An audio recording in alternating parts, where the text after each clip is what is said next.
Hello everyone, welcome to MLive's Big Ten Basketball Review Show. Nick Baumgartner here alongside Brendan Quinn. Brendan, Michigan and Michigan State are both 25 games into the season. It's about a month left to go. For Michigan right now, Brendan, biggest surprise and biggest concern? Biggest surprise has been kind of the dueling seniors that you've had, where Zach Irvin was really good for a long stretch and now has kind of handed that baton to Derek Walton Jr.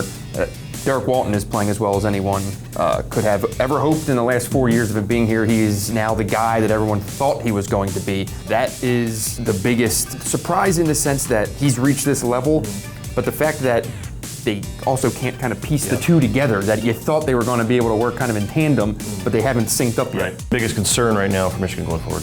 Well, it kind of plays off of that in that you don't know what you're going to get from any given night. One night can be brilliant. They look like they do against Indiana and Michigan State, and this offense is just at an elevated level that no one can compete with. And then you get the Ohio State game where this group just looks flat and lifeless. In the next game, I don't know which one's going to show up. And neither does John Beilein, and neither does the guys on the team. That's a major concern. Switch gears and go to Michigan State. In similar spots, Michigan State's had some great moments and some really bad moments, but same question. Biggest surprise, biggest concern for the Spartans right now? The biggest surprise at this point would probably be that more questions seem to be coming as opposed to answers. Everyone just has kind of assumed that this group would figure it out. This is, classic Tom Izzo, everyone said. They're going to drum down expectations, and then he's going to figure it out, and all the pieces will fit together, and they'll make some surge.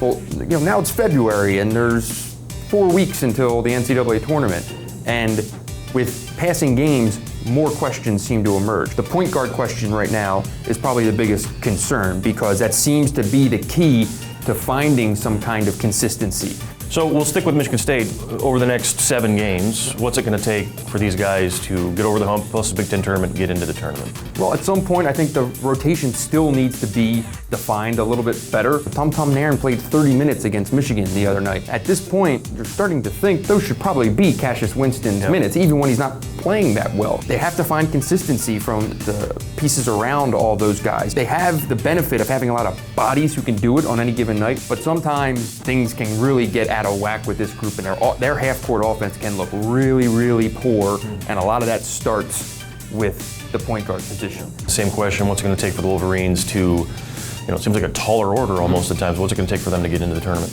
Zach Irvin matching Derek Walton, because DJ Wilson and Mo Wagner are probably the two best pieces in terms of this team finding success, just because they're so unique in what they are, these 6'11" guys who can run around and do all these things. But Walton and Irvin, like it's been for 3 years, since Karis LeVert started getting injured, those are the guys that if they can just be the game winners that this program has needed them to be, this thing could look pretty good. They do have a lot of skill, and Irvin just needs to get back to who he was in the first month. I do think this is a slump.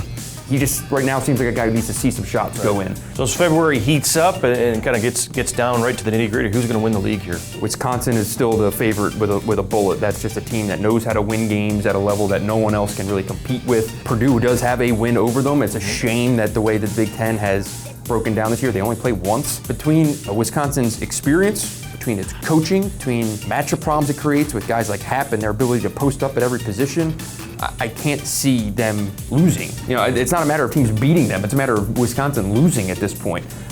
They could be the first team since Ohio State way back in the day that finishes with 1 loss in the Big Ten campaign. I think they're that good. How many teams is the Big Ten going to get in, and then are Michigan and Michigan State going to be in that group? It's difficult because this is a down year, both in the Big Ten, but kind of overall in college basketball. This is an extremely soft bubble this year.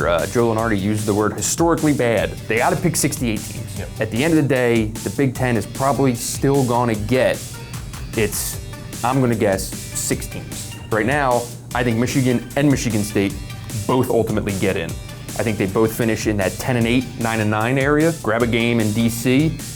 That, combined with a soft bubble, gets you in. They become the 5th and the 6th teams in the league, along with Wisconsin, Maryland, Purdue, and I think Northwestern will hold on. So you get those 4, Michigan and Michigan State make 6.